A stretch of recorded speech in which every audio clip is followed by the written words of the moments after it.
1979 পার্লামেন্টে শাহ মোহাম্মদ আজিজুর রহমান তখন প্রধানমন্ত্রী। তিনি একটি উইন্ডিং আপ স্পিচ দিচ্ছেন, অত্যন্ত গুরুত্বপূর্ণ, এবং বারবার উনি কোরআন এবং হাদিস থেকে অনর্গল আরবি কোটেশন দিয়ে যাচ্ছেন। আমার মনে হলো তাকে এখানে একটু ডিস্টার্ব করা দরকার, যাকে বলা হয় পার্লামেন্টারি ভিলিফিকেশনস। আমি তখন মির্জা গোলাম হাফিজ সাহেব স্পিকার, আমি দাঁড়িয়ে বললাম, মাননীয় স্পিকার, আমি একটি সিরিয়াস পয়েন্ট অফ অর্ডারের কথা বলতে চাই। শাহ মোহাম্মদ আজিজুর রহমান তদানীন্তন প্রধানমন্ত্রী থেমে গেলেন, বললেন যে আপনার পয়েন্ট অফ অর্ডারটি কি?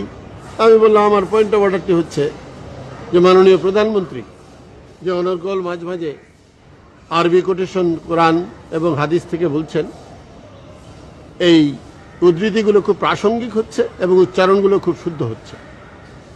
স্বাভাবিকভাবেই প্রধানমন্ত্রী খুব আশ্চর্য হয়ে গেলেন। তো তিনি বললেন যে আমার আরবি উচ্চারণ শুদ্ধ হচ্ছে বা আমার উদ্ধৃতিগুলো প্রাসঙ্গিক হচ্ছে, এটি সুরঞ্জিতবাবু বুঝলেন কি করে? আমি বললাম, মাননীয় স্পিকার, আমার পাশে মৌলানা রহিম বসে আছেন, ইসলামিক ঐক্য জোটের। তিনি আরবি সাহিত্য এবং দর্শনে অত্যন্ত পণ্ডিত লোক। তো আমি দেখছি উনি যেহেতু মাথা নাড়ছেন, আমি ভাবলাম ওনার উচ্চারণ এবং তার উদ্ধৃতি প্রাসঙ্গিক হয়েছে।